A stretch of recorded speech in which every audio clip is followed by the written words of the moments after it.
So I'm Lissa Cockcroft. I'm the Global Lead for Abortion with IPPF, and I'm very happy to introduce our session today, which is on decolonization and reproductive justice. And we have some exciting guest speakers from the Asia Safe Abortion Partnership who will be leading this session today. So just very, very briefly, the purpose of having this specific session today is really to understand how colonization has influenced beliefs and practices around sexual and reproductive health. And it's important for us as a sexual reproductive health and rights organization who believes in reproductive justice that we interrogate how this has influenced the way we work. And then, we will also talk about why decolonization is so important for reproductive justice. Just a reminder, we do have interpretation in French and Portuguese, so please do make use of that. If you need any assistance, please type in the chat. But I think now we can hand over to our colleagues at Asia Safe Abortion Partnership who will introduce themselves. Thank you very much. Thank you so much, Melissa, and a big thank you to IPPF for giving us this opportunity to be a part of this very excellent and very timely series of conversations. And thank you to all of you who have signed up to listen to us. I am Dr. Suchitra. I am a gynecologist. I am based in India. A couple of decades ago, I was part of the IPPF family. I was medical director at the Family Planning Association of India. And for the last 15 years, I have been coordinator of the Asia Safe Abortion Partnership. This is a network of activists, program persons, service providers, and a range of other stakeholders across Asia. We have members across 23 countries, and along with networking and sharing experiences, we are very much invested in capacity building as well as movement building. And it is from that perspective that we've been engaging very deeply with reproductive justice in the last few years. Some of you may be aware, we organized a conference, a global conference earlier this year called the Abortion and Reproductive Justice Conference, which was held in Bangkok, Thailand, which was attended by over 340 participants from over 60 countries. So we do consider ourselves, very deeply engaged with this issue, and we are absolutely delighted to share some of our thoughts with you here. I think Nandini has already put a link in the chat for the ASAP website if any of you are interested in knowing more about us. So today I'll just, talk about why it is that we are here having this very specific conversation. And as Melissa has already said, it's time for us to have these conversations around decolonization. It's important to recognize that since historical times, all the way to the present time, different kinds of power structures and systems of hierarchies and discriminations have always existed, leading to systemic exploitation of different groups of people at different times. Human beings, many, millions of years ago, we were a nomadic kind of an existence. And as we moved away from that lifestyle to farming and then owning private property, a lot of other systems grew around it, which we are now still, facing the outcomes of.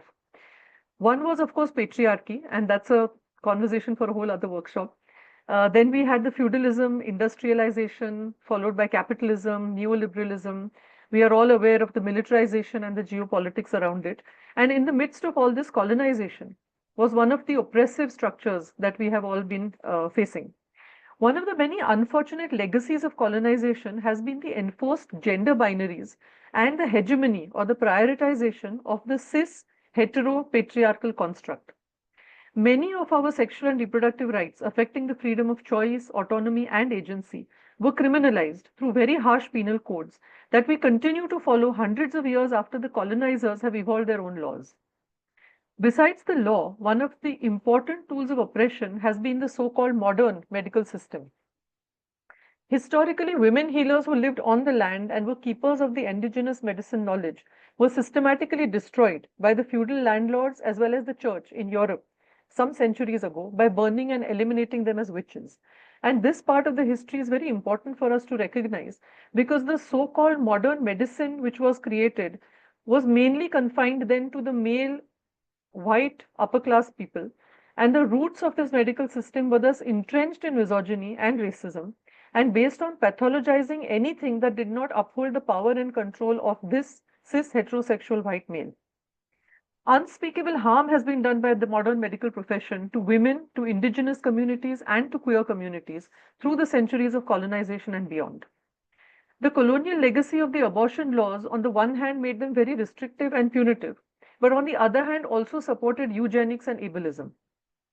We speak of medical abortion and self-managed abortion now, but there were indigenous herbal medicines and self-managed practices being used for abortion for centuries in all cultures.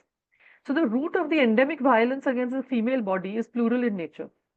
In order to unpack the importance of decolonization and understand safe abortion rights through the reproductive justice lens, we will take you through a journey of understanding the colonization of medicine, how it serves for the interests of patriarchy, and how medical education and medical practices, including medical gaslighting, continues to perpetuate the misogyny and exploitative dynamics that prevent women and pregnant persons from exercising autonomy and agency, especially in the context of managing unwanted pregnancies. So old ways of functioning will need to be unpacked, reviewed, and then discarded, depending on how they show up in relation to the new emerging value systems post-colonization. These are the deep core values we must look at critically and challenge the status quo we have been complicit in perpetuating if we want to bring about lasting and profound change that is meaningful and just. A deconstruction of power necessarily requires an analysis of the power, a recognition of the power imbalances and the structural issues that perpetuate that imbalance, so that we can then bring about deeper and more lasting change. So thank you once again, everyone, for joining us here for this very important, critical, and timely conversation. And I will now request Ole to share the video from our partner, Charity Woods Barnes, who manages the Reproductive Justice Resilience Project in Atlanta, USA.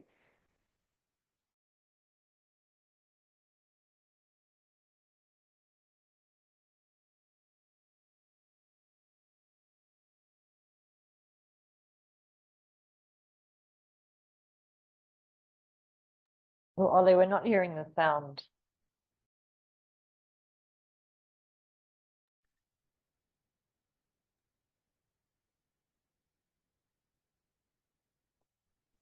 I think you have to stop and reshare with the sound option enabled.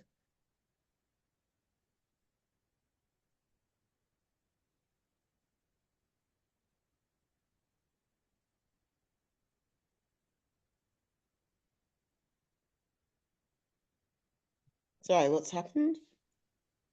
We're not The hearing the audio of the sound, video. Ollie. You're not getting the sound. Okay, sorry. No. Let me try again.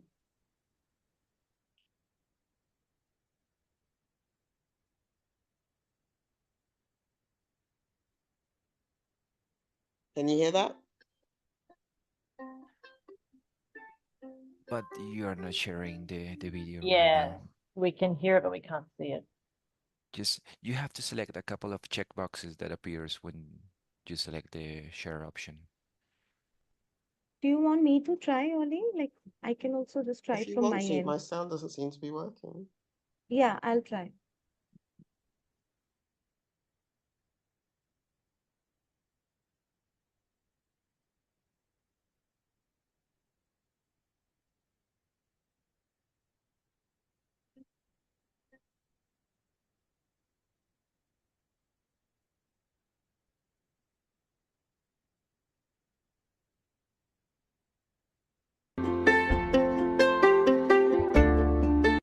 Greetings, everyone. I am Charity Woods Barnes, reproductive justice leader and advocate, and founder of the Reproductive Justice Resilience Project, where we center the healing and resilience of Black, Latina, and Indigenous women using our spiritual, cultural, and ancestral ways of knowing.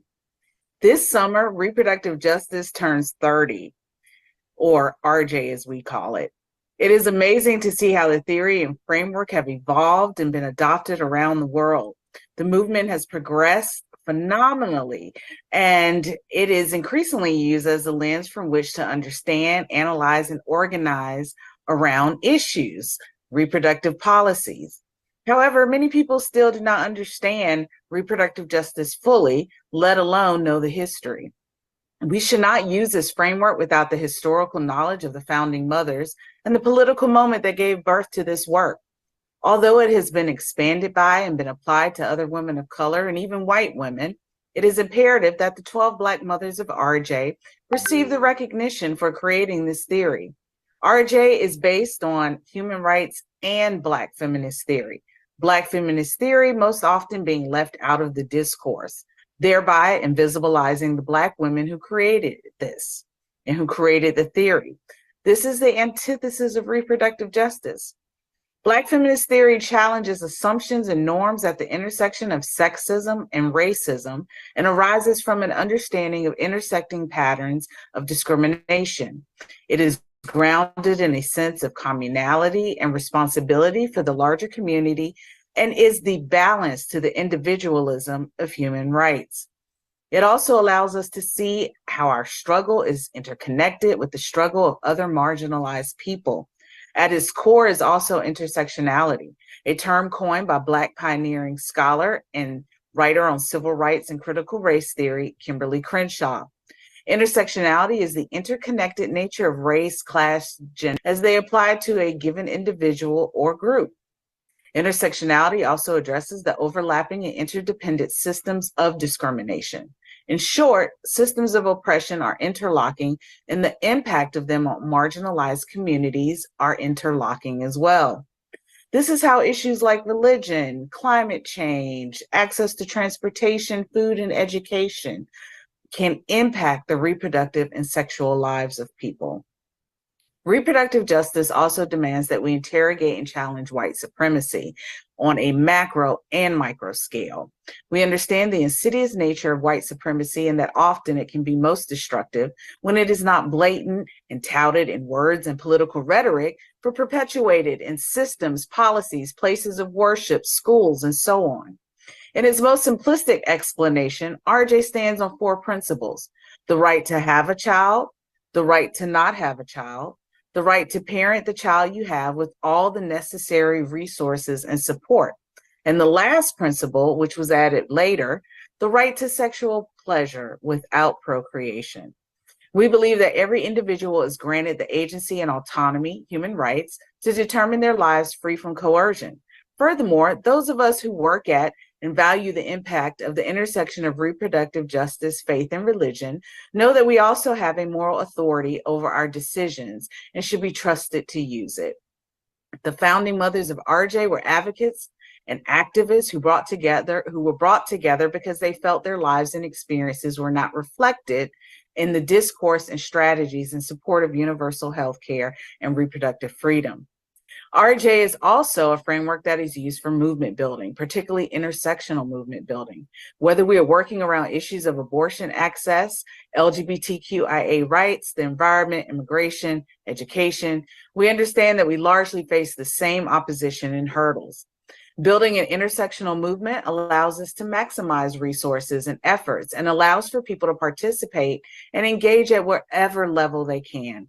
This movement is made up of a diverse landscape of people who bring a wealth of perspectives and knowledge. RJ recognizes that everyone has a role to play, and one person is no more valued or more equipped for this fight than another. Our lived experiences make us experts about our own lives. In the US, we are experiencing an unprecedented level of attacks on reproductive freedom since the passing of Roe over 50 years ago. Across the states, we have seen the proposition and enactment of laws and policies that are causing a regression in reproductive health rights and justice. The detriment to our reproductive and sexual lives is enormous, and many people are living in fear and experiencing trauma. Make no mistake, these oppressive efforts are rooted in white supremacy, damaging theology, and patriarchy. Many people who are in reproductive justice were not surprised by the reversal of Roe via the Dobbs decision, U.S. Supreme Court decision in 2022. However, many of us have been challenging our collective organizing and movements to recognize that while the right and access to abortion care is fundamental, it does not represent the totality of our reproductive challenges and lives. In closing, I am so happy to be connected to ASAP Asia and this conference and commend not only the organizers and sponsors, but you all for attending, arming yourselves with amazing knowledge and resources, and building with others who do this work. There's a wealth of knowledge, and experience in this space, as well as endless possibilities to expand our efforts to achieve true reproductive autonomy and freedom.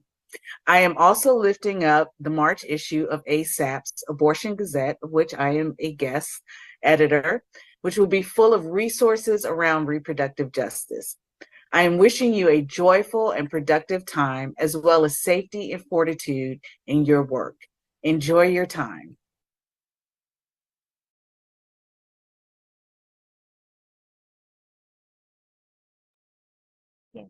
So thank you, everybody, for watching that video.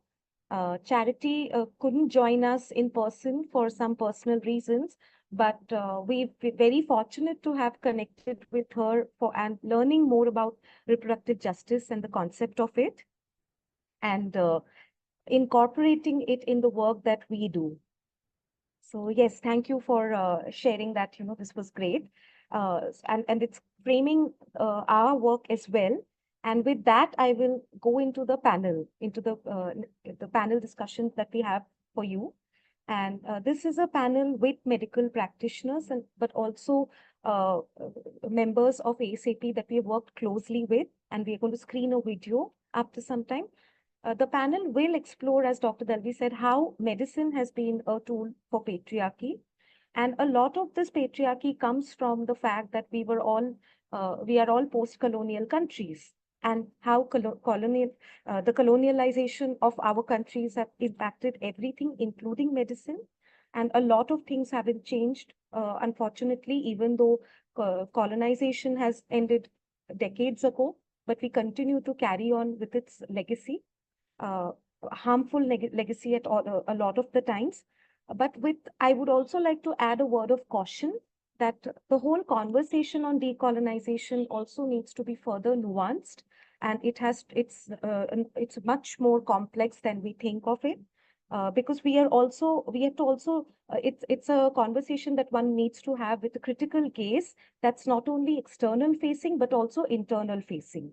So our complicity in these harmful power structures, and where do we stand? Because we know, for example, the slave trade that happened from Africa to Europe and North America, there were local people that were working hand in hand with the Europeans. So there is a lot of complicity that we also share to have these power structures take over the world and to maintain them. So this has to be a conversation that is much more complex, and how it affects, therefore, reproductive justice and access to safe abortion rights. And with that, I have some amazing speakers with me, and I will move on to them. So my first speaker is Saraswati. Saraswati is also a co-team member and a leader of our medical students network in India, at ISE.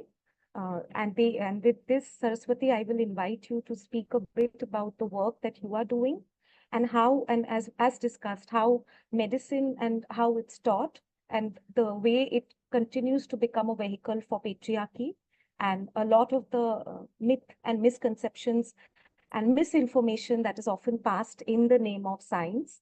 And what are you doing to sort of challenge it? And if you can unpack a bit about how medicine is basically taught, and what ISE is doing to address it a bit.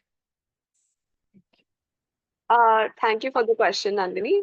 My name is Saraswati Parnetkar. I'm an intern doctor working at Grant Medical College and Sir JJ Group of Hospitals in Mumbai. So I work with Asia Safe Abortion Partnership through ISE. So coming to your question, I think India has been recovering from a class-based healthcare divide that dates back to the colonial times. So today we see that there remains a significant disparity in healthcare quality and resources between the urban wealthy and those from the lower socioeconomic backgrounds and rural areas. So initially, hospitals were established in Kolkata and other major cities by the British to serve the ruling class, while indigenous populations were largely excluded. And that still remains the same today. So the colonial government marginalized indigenous medicine to assert cultural dominance, portraying Western medicine as superior and relegating traditional practices to the realm of superstition, and it was termed as inferior. So over the years, the gap between these two systems has nothing but widened, with a capitalist push from the pharmaceutical industries prioritizing drug-based medicine at the expense of holistic and preventive approaches. So today we see the West being quick to adapt and culturally appropriate yoga, pranayama, and such ancient Indian practices as well. With politics surrounding SRH, the footprints of colonialism still remain deep, and we see them imprinted in our laws, in our textbooks, and the way we practice medicine. Regarding gender oppression, modern medicine is deeply rooted in the systematic exclusion of women, evident in historical witch hunts, and witches who were actually healers, counselors, midwives, and pharmacists were integral to the early medical practices long before allopathic medicine was established. So drugs like digitalis were discovered by these women. And the profession of midwifery was banned soon after that under the guise of hygiene, allowing men to dominate obstetrics. While nursing was deemed more suitable for women due to stereotypical beliefs about their nurturing and caring nature. So, from the mass genocide of witch hunts to the subtle oppression that is reflected in, the omission of the clitoris from anatomical diagrams in the Gray's Anatomy. So, violence has always been a part of the establishment of modern medicine, and especially violence against women. So, although it appears now that women have re entered the medical field, century old patriarchal notions are very difficult to dismantle. Today, female medical students often face sexist remarks, harassment, and discouragement from pursuing surgical specialties, which are deemed incompatible with traditional roles as wives and mothers.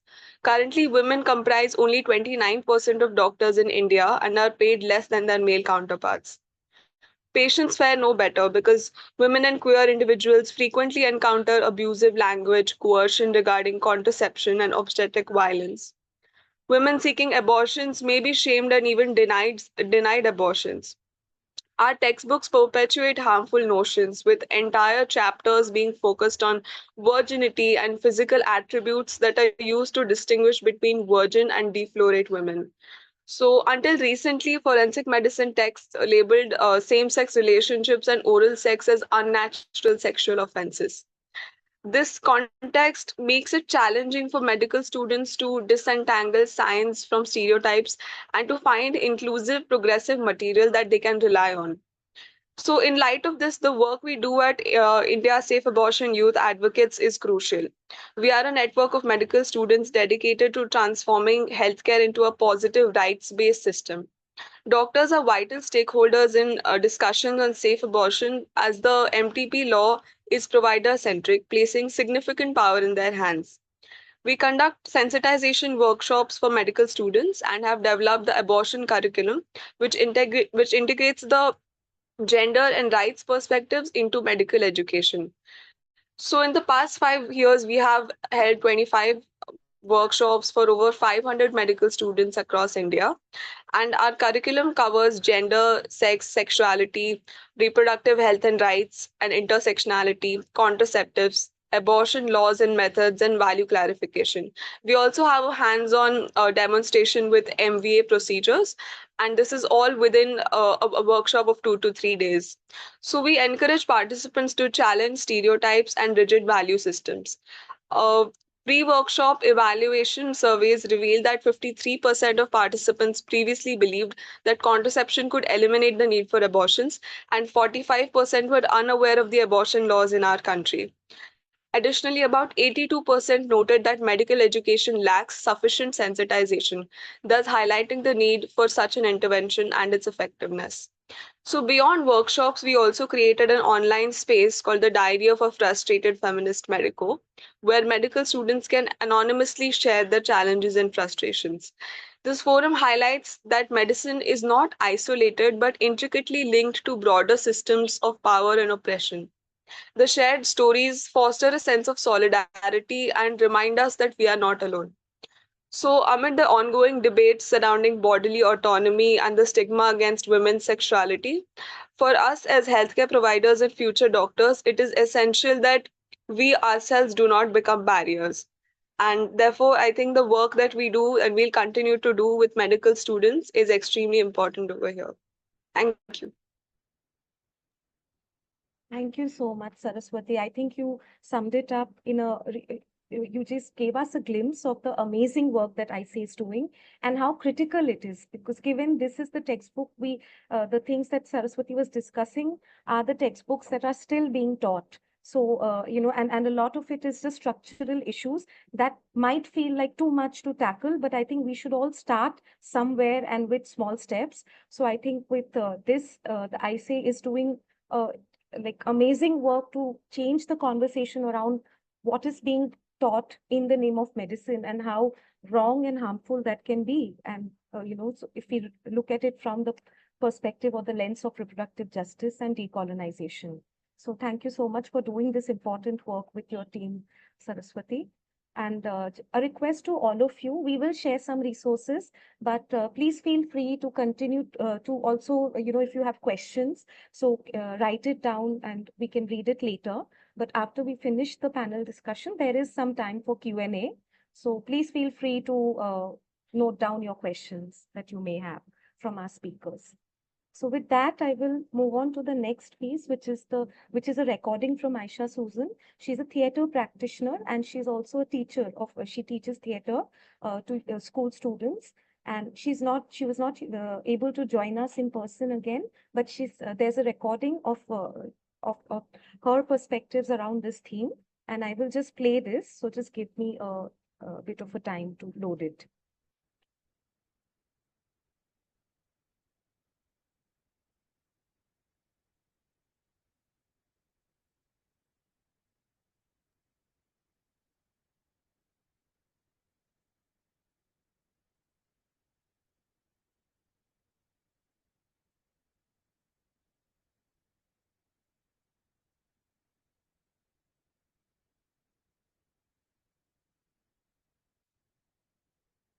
Hello, welcome to ASAP Conversations. I'm Suchitra Dalvi, coordinator of the Asia Safe Abortion Partnership, and I'm very happy to welcome our guest for today, Aisha Susan Thomas. She works in theatre, and I would request her to introduce herself a little bit. Thank you, Suchitra. So I'm an applied theatre practitioner, which essentially means that I use theatre in community settings, and my specialism is working in educational contexts. So we want to talk a little bit about your performance reading yesterday, which was, and correct me if I'm wrong, the amazing flabby-breasted virgin and other sordid tales, Yes. Reading of the female body from medical textbooks. That's so can you right. tell us a little bit more about this extremely intriguing project that you're working on? So essentially the whole thing started with your article that I read like a year ago in Agents of Ishq, and it just sort of like sparked something, because coming from a family that does not have an immediate medical background, I had no idea that this stuff was still in the textbooks. I mean, as a teacher, so I've worked as a drama teacher and English teacher for years. I know all too well the issues that textbooks have, and you see that in history that's being rewritten constantly across the country, and you see that in other textbooks as well. But because I don't come from a science background, it didn't occur to me that this was also a factor.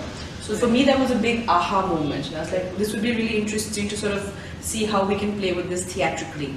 Because I think the nice thing about theatre is that you can, it's a safe way for people to engage with difficult subjects, Right.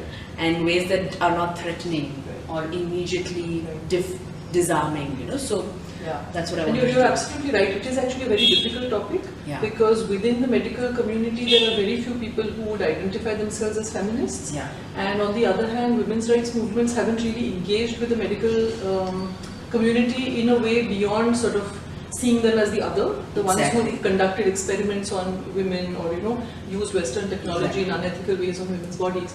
So it's been very difficult to find a common ground where one could have a conversation. So how do you think this particular performance is going to help open up those spaces or create that kind of trust? So I think first of all, theatrically, because we also work with the body. So for me as a theatre practitioner, that was a very exciting similarity. Working with the body and witnessing the body in different ways. The medical practitioner looks at the body to cure and to heal and to help. And audiences perceive the theatrical body on stage all the time. You're deliberate looking, you're asking to be witnessed, right? And you're performing various bits. So for me, how the body exists in those two contexts is very interesting. That's a very And- fascinating observation actually. It never occurred to me till now that as doctors, when Yeah. we look at patients, Yeah.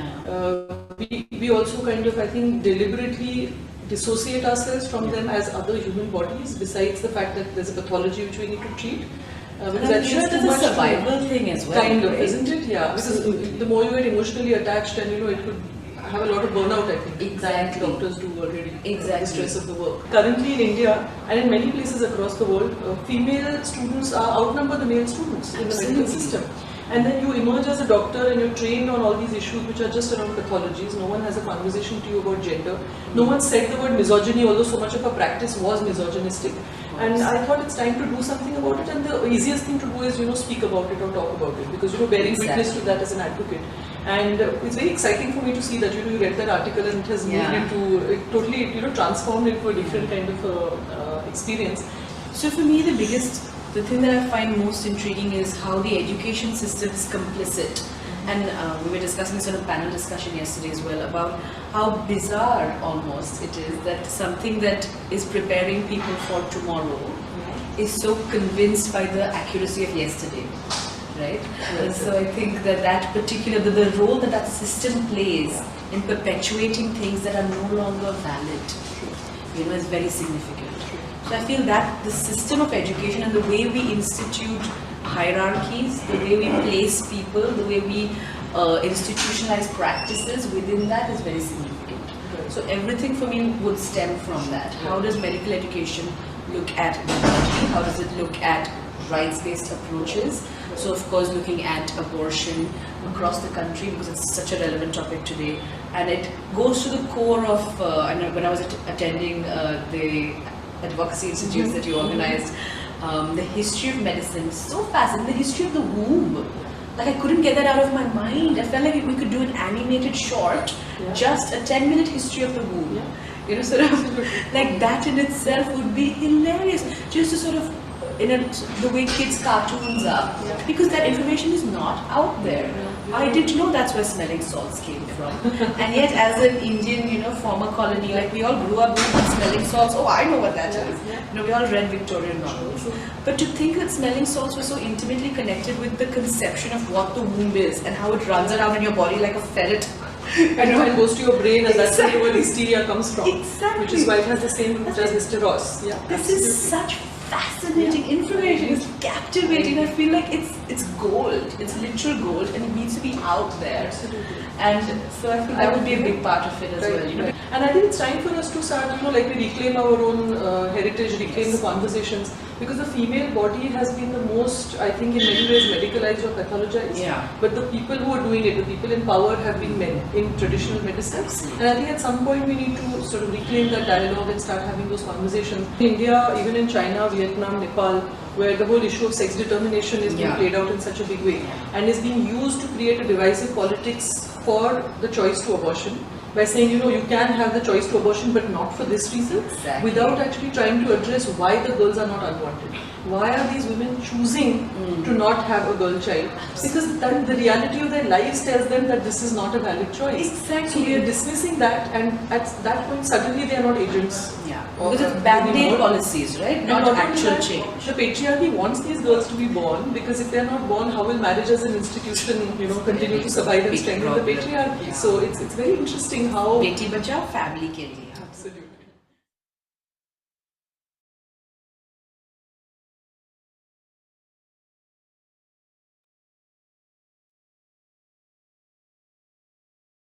Thank you again for watching the video. I know it's, I think there's just so much to unpack.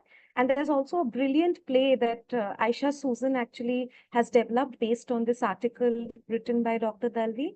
And it's called The Flabby Breasted Virgin and Other Sordid Tales.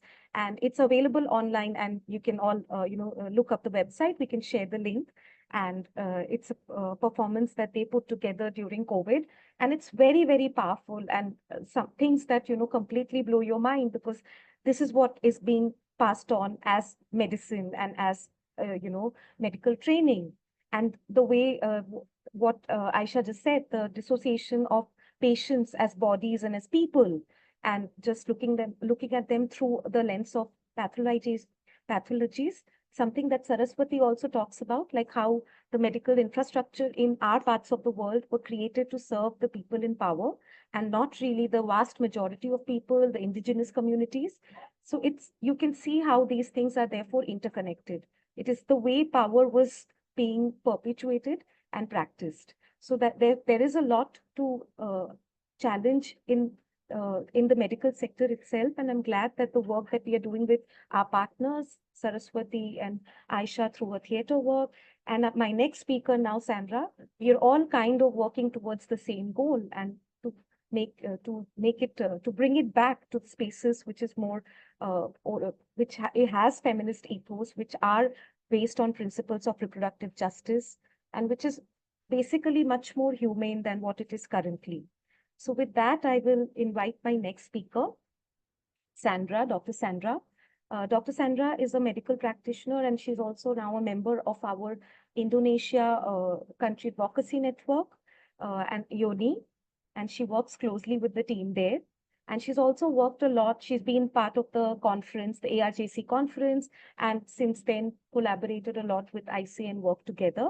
And Dr. Sandra, so one is if you can briefly introduce yourself and your work, and then tell us a little bit about how the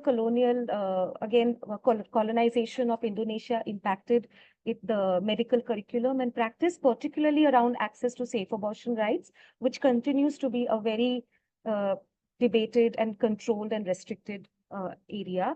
And then what are you doing in your work with your network, with ISA, with ASAP to challenge and change that? Thank you. Thank you, Nandini. Hi, everyone. Regards from Indonesia, Jakarta, Indonesia here. My name is Sandra Suryadana. As Nandini has mentioned briefly before, I'm a medical doctor, and currently I'm working in a startup company, a medical digital community that based in Jakarta. And I am also a medical activist as well. Focusing on sexual reproductive health and rights, sexual and gender-based violence, and mental health. I am the managing director of Doctors Without Stigma community, which are a collective of medical professionals across Indonesia that focus on fighting stigma and discriminations, especially in health system towards marginalized patients. And we are currently have 140 members, not only doctors, but also midwife, nurse, dentist, specialist doctors, and or other medical professionals. And thank you for having me today in this events. Listening to the other speakers before me, I am still amazed on how we have the similar situations that is caused by the same situations as well, that is colonizations, and how it impacted the health system in each of our countries. And so right now I'm not speaking as a historian or an expert on this colonizations issue, but I'm speaking as a medical professionals that have the experience, see firsthand how the impact of the colonizations in Indonesia health systems. So probably to understand the influence of Dutch colonizations in our current Indonesia abortion laws or in SRSR rights in law in Indonesia, I think we need to compare the situation before and after the colonizations. So because the colonial rule wasn't just about governance or building infrastructure, but it has also deeply affected Indonesia's culture, society, legal system, and overall laws surrounding reproductive health. So probably a crash course on Indonesia history. Indonesia was colonized by the Dutch for nearly 400 years. And before and during that time of colonizations, Indonesia was not a unified nation like it is right now, like what you know right now. It was composed of hundreds of monarchies and probably consists of thousands of indigenous tribes, each with its own culture, language, religion, traditional wisdoms. And each region has also its own health belief, health system, their own healers, in which majority of them were deeply connected to nature and spirituality. We see that many indigenous tribe heals themselves through their connection to the forest, the sea, the river, trees, and all natural things like that. So health was viewed holistically, combining the physical well-being and spiritual balance as well. And many of the healers at that time were female, using herbal medicines with all this holistic perspective. However, the Dutch colonization systematically undermined these local health practices.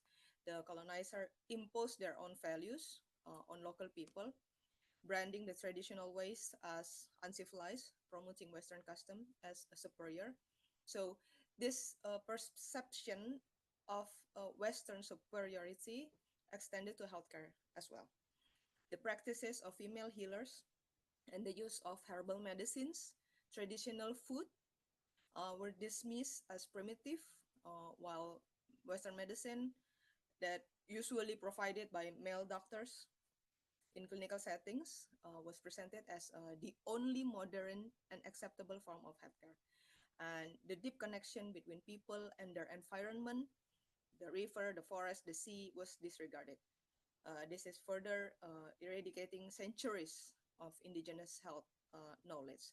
And it happens up until today. So, of course, the colonizations affected reproductive health as well. And it is in a way that colonialism reshaped the mindset of whole Indonesian society. Um, the Dutch colonizations try to promote Christian ideology, and this impacted reproductive health that was once considered as sacred and natural process of human body, but then reframed through a lens of morality. So this perspective has persisted for decades, and this shaped public attitudes towards women's sexuality, reproductive health, sexual pleasure of women, and of course the abortion itself in Indonesia. So today in Indonesia, abortion is still viewed primarily as a moral issue rather than a healthcare need. And this led to widespread stigma against women seeking abortions and the healthcare providers willing to assist them. And this happens inside the Society of Medical Professionals itself. So another significant outcome of colonizations is the establishment of hierarchy within the healthcare society. So traditional knowledge was sidelined and Western evidence-based practice were imposed.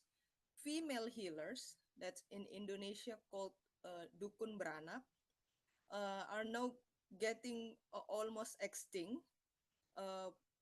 However, dukun beranak once been a very trusted figures providing holistic reproductive care, including abortions. Now are branded as unsafe, unsterile, very much different from doctors and nurses in clinical settings. And so this is not only reduce women access to healthcare, but also increase the dependence of women to modern facilities. So as we know, many of an Indonesian geographic challenges make women from rural areas cannot access these modern health services facilities. Many of them, majority of them, can only access this dukun beranak that is now going to extinct because always labeled as illegal, unsafe, unsterile, not evidence-based and all. And on the law side, the Dutch established the penal code, which criminalized abortions, and the law still remains still today majorly unchanged. So even after Indonesian gained independence, and so around after 100 years later, this criminalizations of abortions still are our current conditions right now with very limited, with very restrictive laws. And so I believe this continued impact of these colonial laws means that advocating for abortion right in Indonesia, it's not just a legal battle. This is a struggle against the entire colonial legacy that undermines women autonomy. It is a fight not for laws, but also for the collective mindset of Indonesian people. This is to ensure that every woman has the right to make decisions of her body without fear, stigma, and legal repercussions. So I see, as medical professionals, I see these situations happens, especially to women from marginalized populations. So this is why one of the reason why I um, founded this community of doctors without stigma, because uh, I know that reshaping the mindset of entire society will be very difficult, will be very much challenging. So I'd like to start within the medical community, and our community all routinely open the discussions, and right now we try to spread our discussions to global south countries, and have collaborations with uh, ASAP, with ISA, basically with countries with that have similar histories, and so to remind us that we are not alone in this struggle. So hopefully, after all these discussions, we can create several initiatives, probably with publishing articles or literature studies about colonizations in Indonesia and how it impacts the Indonesia health system. And so hopefully this can be a push on our material to advocate for the colonizations of medical and educations. Right now we can see it's starting to transform in Indonesia. The bullying in medical education in Indonesia right now is uh, getting going to the surface. So I hope the nurture that we in our community do can make the whole new generations of healthcare professionals who really understand and respect Indonesia cultural context and the wisdom of its people. So yeah, I hope our discussions and all whatever work that we do together can continue to shape the future day health equity. Yes. Thank you so much, Dr. Sandra, because I think you bring up some very important points. But just a key point that I want to summarize here is when you talked about health and looking at health holistically, which was what the indigenous people or the local people already practiced, the deep connection between people and environment. And just a reminder that today's concept that we are looking at and using to analyze our work, reproductive justice, also is based on the same principle that we don't have single issue lives, therefore we cannot have single issue struggles, as Audre Lorde had also talked about earlier.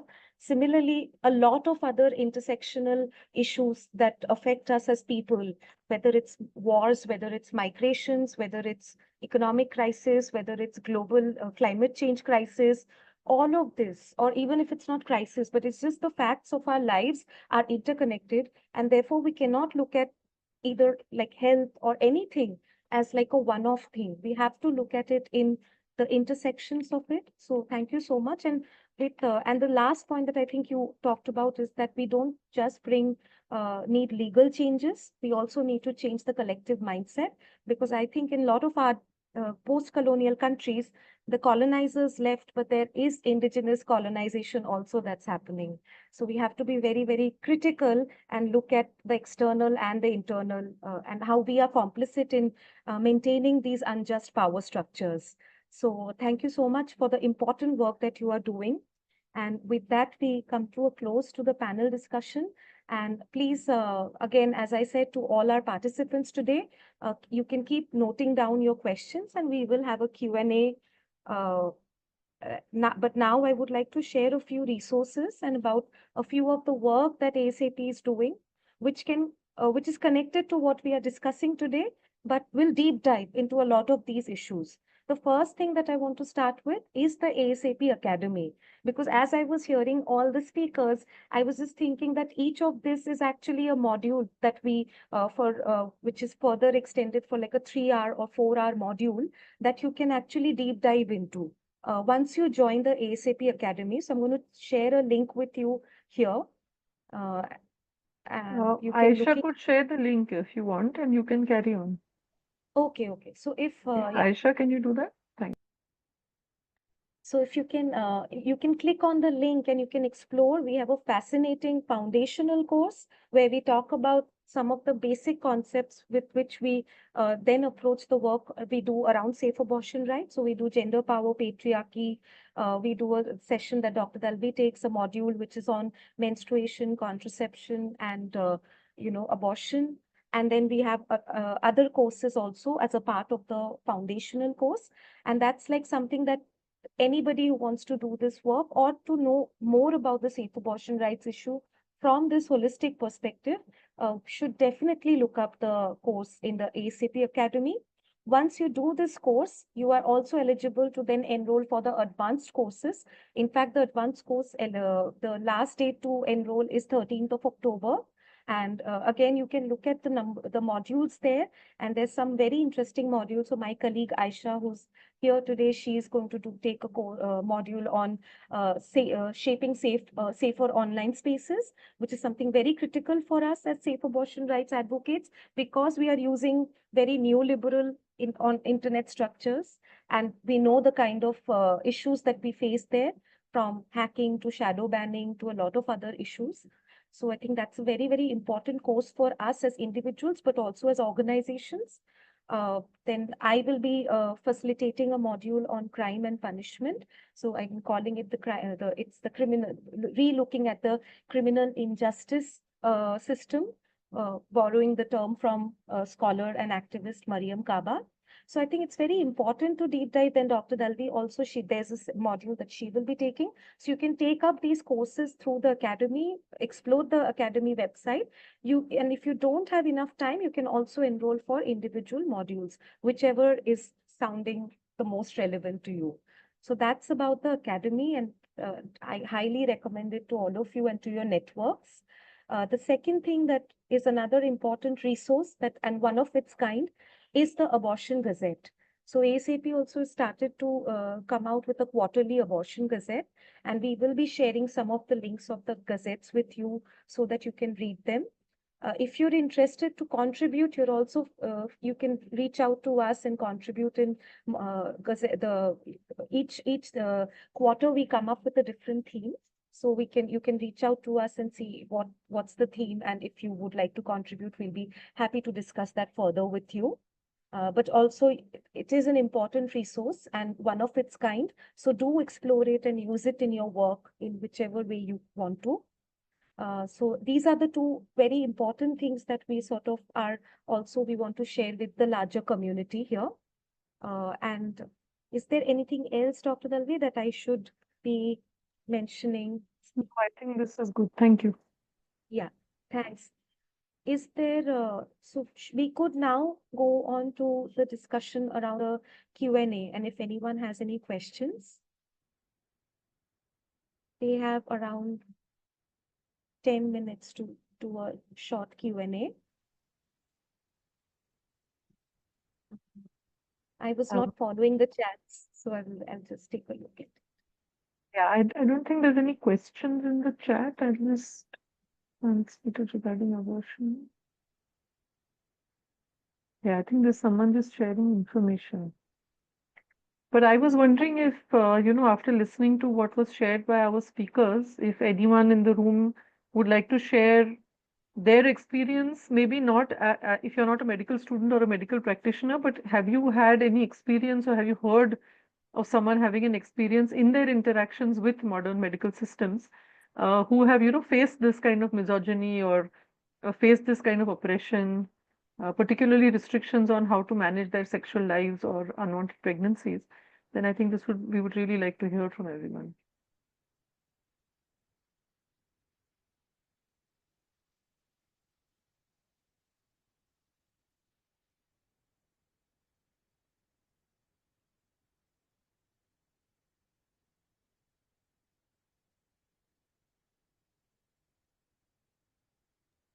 Maybe I can get the conversation started, Dr. Suchitra. Yeah, I Sure. mean, I've worked in a lot of different countries, and I think one experience that stands out for me was it was in a public hospital that were doing tubal ligations, and we were doing an assessment for something, I can't remember what it was for, and the doctor just very confidently said, "Oh, we had this woman. She had, a lot of children already, and so, her last delivery was a C-section, and we just tied her tubes without her knowledge." And I was shocked. And this wasn't that long ago. This was maybe 10 or so years ago. That, he had made the decision for the woman without consulting the woman. And I mean, this is just one example, but I think we hear of these other kinds of examples as well. Like I've also heard of another doctor, again, this kind of similar situation where they think, well, the client coming in for family planning, she also already has a lot of children, but she's she doesn't want to use family planning for various reasons. Or I think I heard one case where a woman was given an IUD, and then she came in saying, "Oh, actually it's not comfortable. I'm experiencing side effects and I want you to remove it." And he said, "Okay." And he told her he had removed it when in fact he hadn't.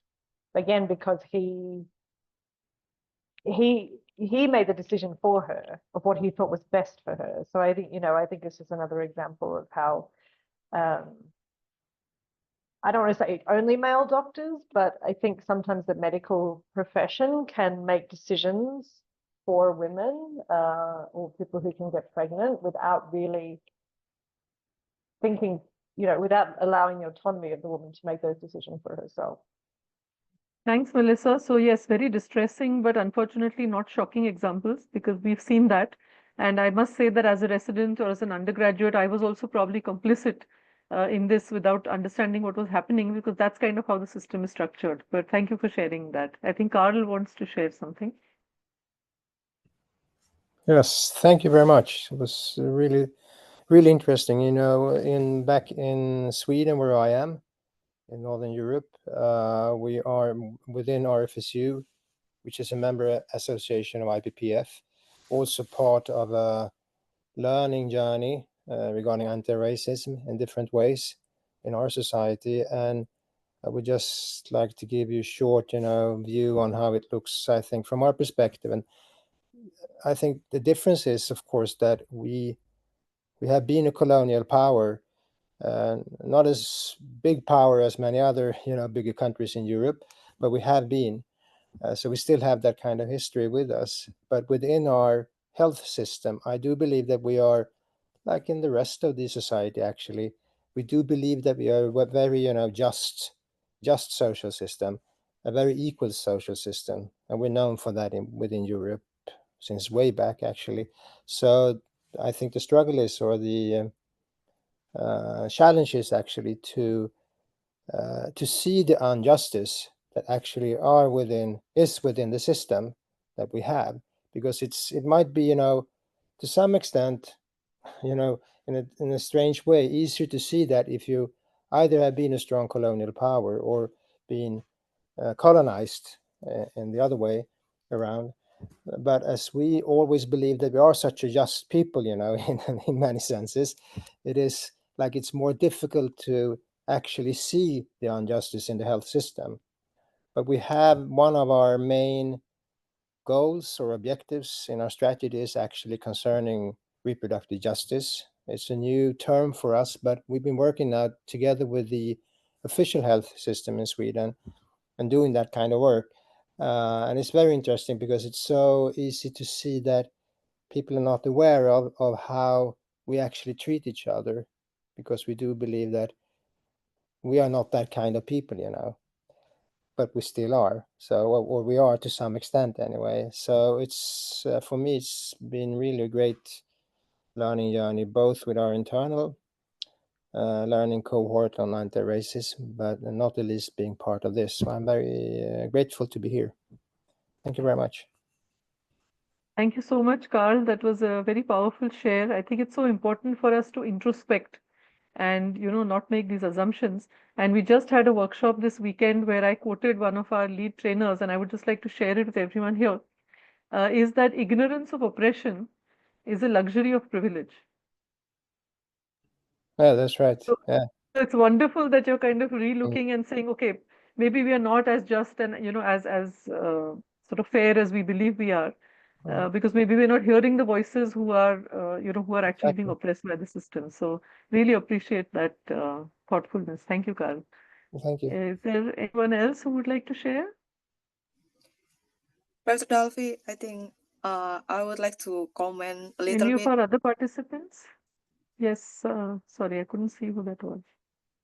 That was Sandra, Dr. It's me, Sandra. Yes, Sandra. I just would like to comment on what Melissa and Carl shared just now. I think I very much agree with what Melissa commented, that there are this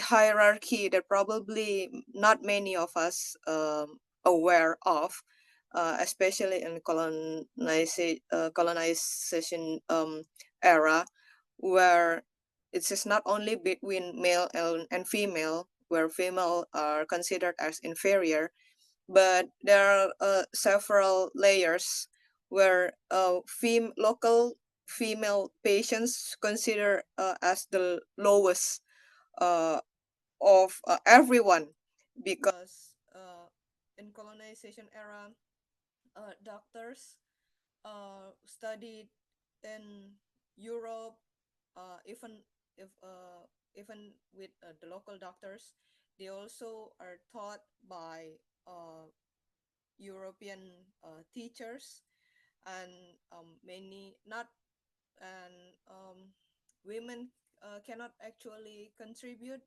cannot actually apply for medical educations, and so women are left being not able to go to school, illiterate, and so this impacted in how women can make their own decisions of their body.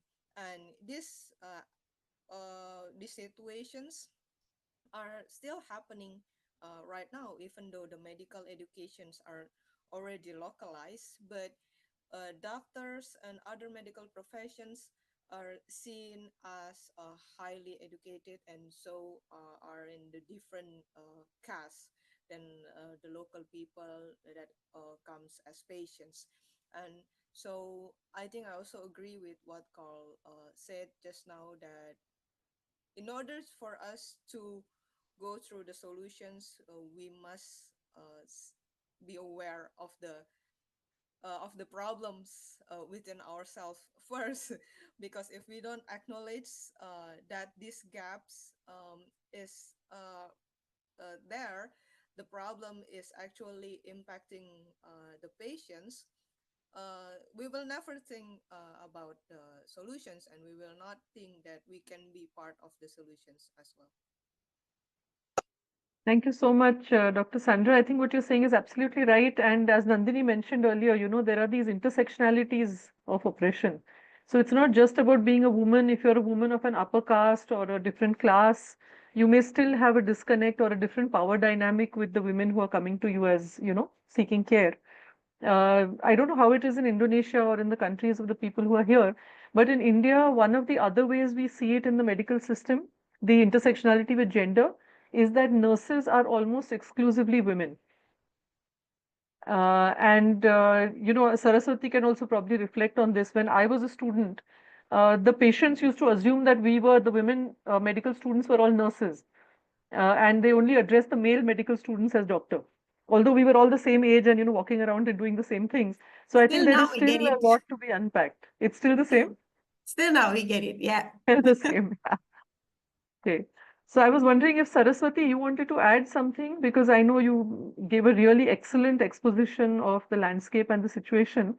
But since we do have a little bit of time, maybe if there's something you want to elaborate or, something you want to share.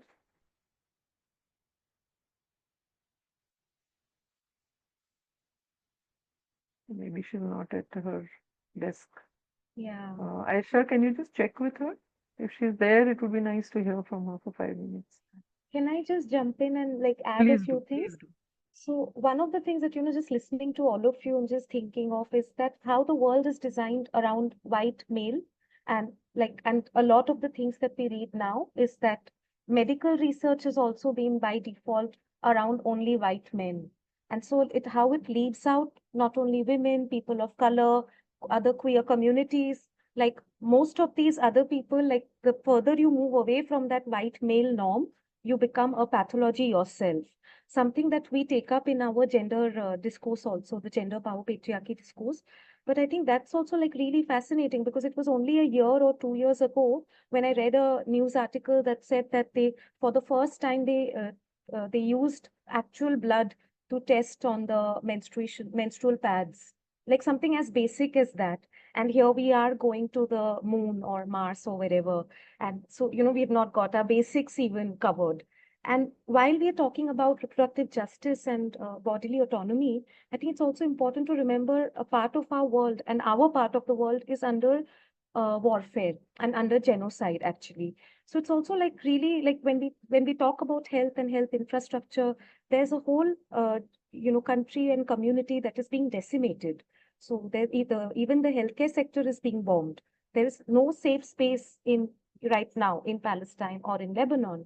So, and we have colleagues there. So it's also something just to think about, like what Sandra, you said, that it cannot be like about one thing, but it's about so many other things.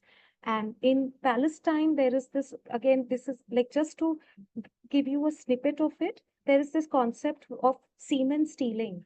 And it is again as a way of asserting the Palestinian identity, because a whole lot of the male population has been in the prison, has been incarcerated inside the prisons and all. So one way of asserting their identities is through the semen stealing and fertilization through that. Again, it's a whole thing of discussion, but just again, it's connected to the idea of self-determination also somewhere, and how we understand ourselves, and and what it means, especially during a conflict situation, during when you are under attack.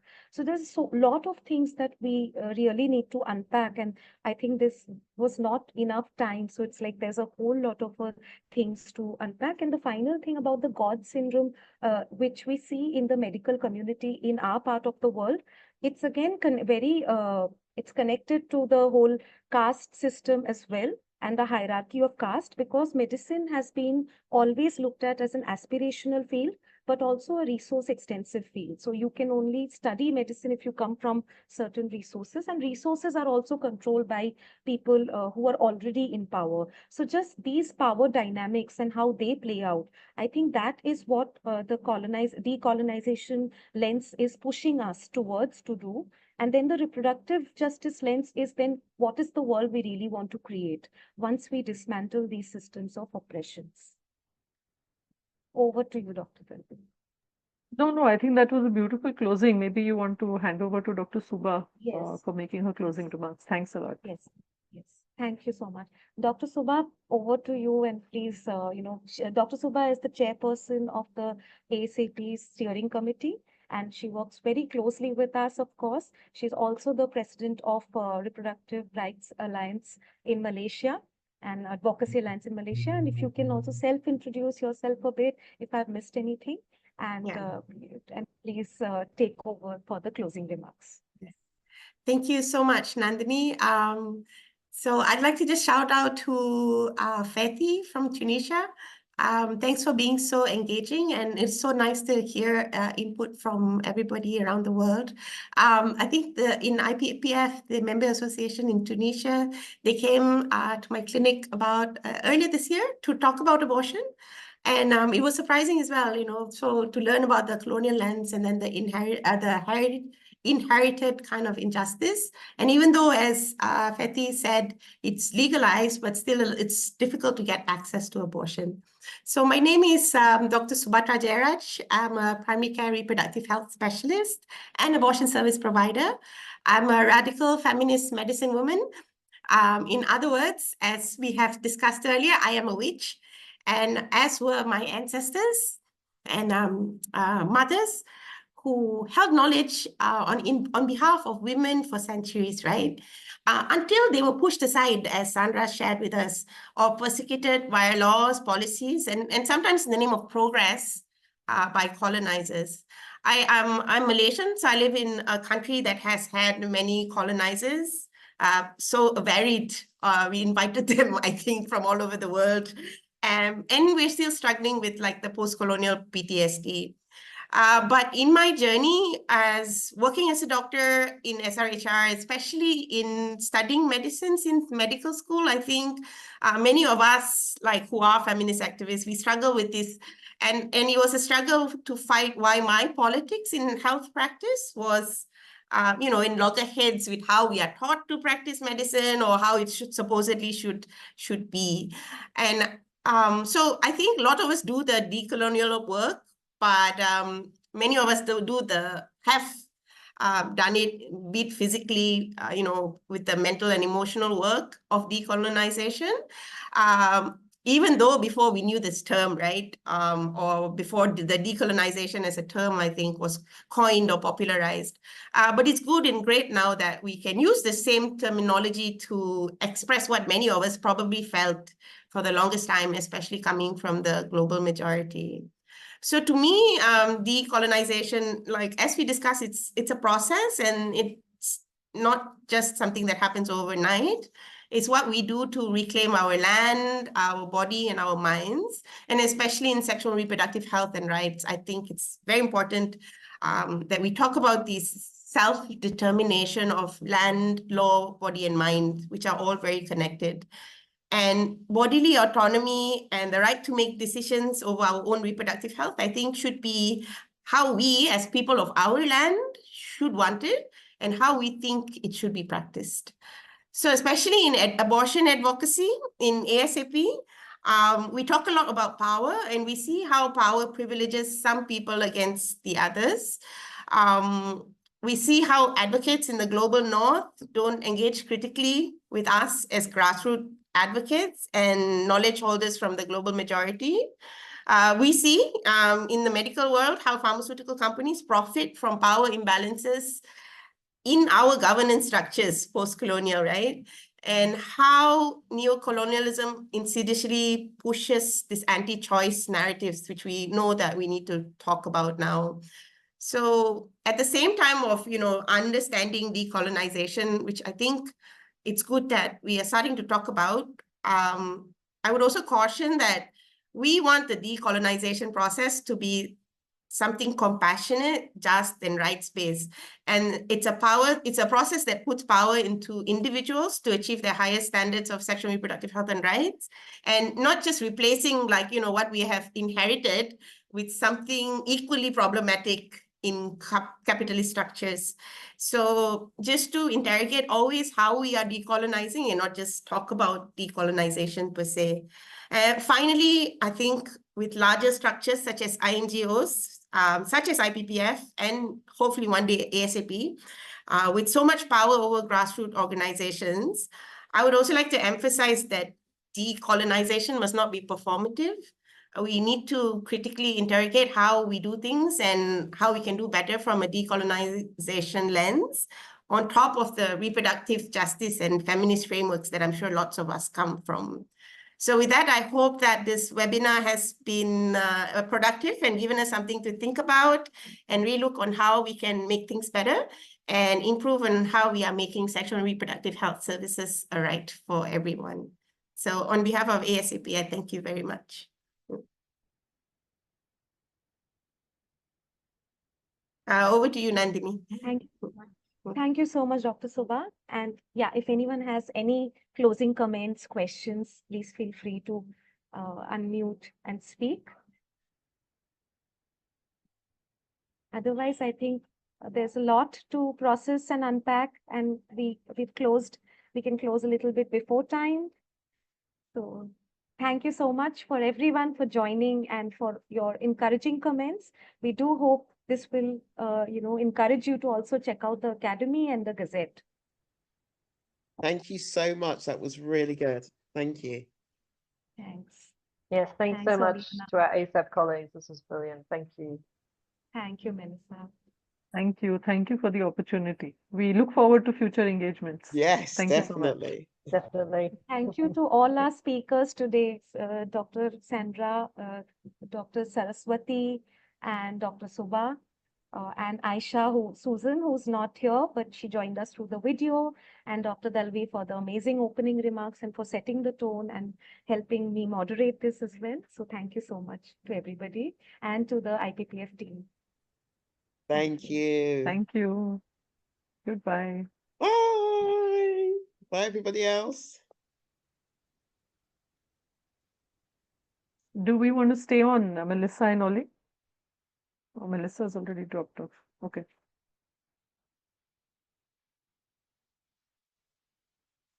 That was We great. could- It's okay. No, it's fine. Thank That you was so much. brilliant. Brilliant. Thank So we you. could get on a call later on, or follow up on If you email need if to, there's yeah, anything. that'd be brilliant. Lovely. All right, Thank you take so care. much. Thank you Thanks, so much. Ole. That was so Thank you good. all. Take Bye. care.